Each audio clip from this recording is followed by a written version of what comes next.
Hello বন্ধুরা, আমি মানা। আজ আমি তোমাদের লাউ বা লৌকির একটি দুর্দান্ত টেস্টের রেসিপি দেখানোর জন্য এই ভিডিওটি নিয়ে এসেছি।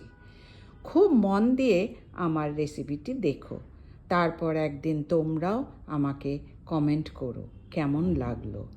এটি একটি সাবেকি রেসিপি। এই রান্নাটি করার জন্য চাই লবণ, হলুদ, চিনি, পাঁচফোড়ন, ভাজা জিরের গুঁড়ো, তেজপাতা, কাঁচা লঙ্কা, আদা, গরম মশলা, ডাল, মটরের ডাল, সর্ষের তেল আর ঘি। প্রথমে লাউ বা লৌকিকে খুব ভালো করে ঝিরিঝিরি করে কেটে নিতে হবে। তারপর প্রেসার কুকারে 1-2 কাপ মতো জল দিয়ে কাটা লাউগুলোকে আস্তে আস্তে ছেড়ে দেব, কারণ লাউ বা লৌকি একটু সেদ্ধ হতে আজকাল দেরি হয়, লৌকি একটু বেশি দেরি হয়। সামান্য লবণও দিয়ে দেব, লাউগুলো সেদ্ধ করে নেব 2টি সিটি দিয়ে। মটরের ডাল জলে ভিজিয়ে দেব। এবার সামান্য মশলা হিসাবে 1 টুকরো আদা ও 2-3টে কাঁচা লঙ্কা সামান্য জল দিয়ে পেস্ট করে নিতে হবে।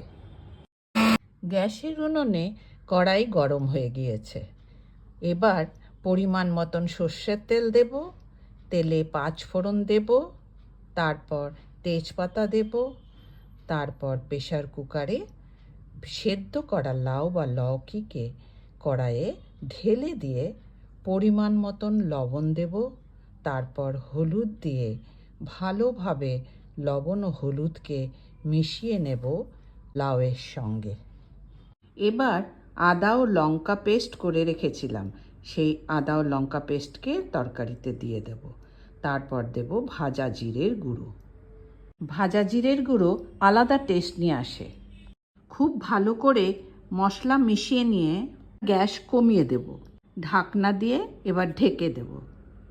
ভেজানো মটরের ডালকে সামান্য আদা ও লঙ্কা দিয়ে আর সামান্য জল দিয়ে পেস্ট করে নেব।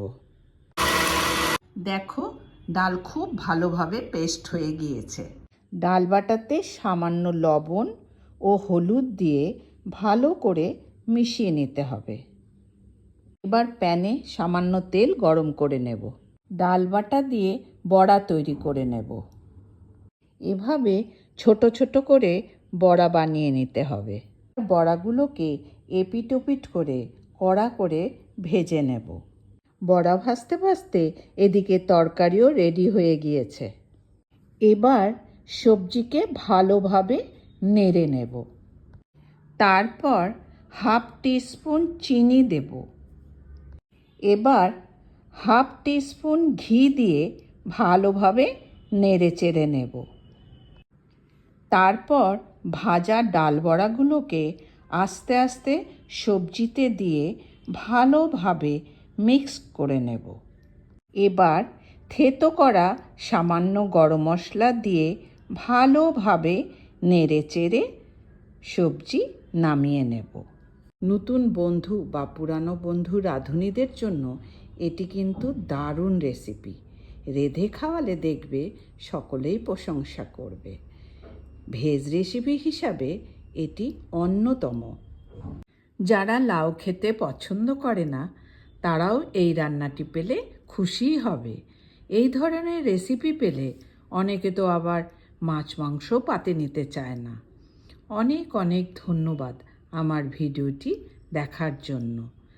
আমার ভিডিওটি যদি তোমাদের ভালো লেগে থাকে সাবস্ক্রাইব করো, লাইক করো আর করো শেয়ার।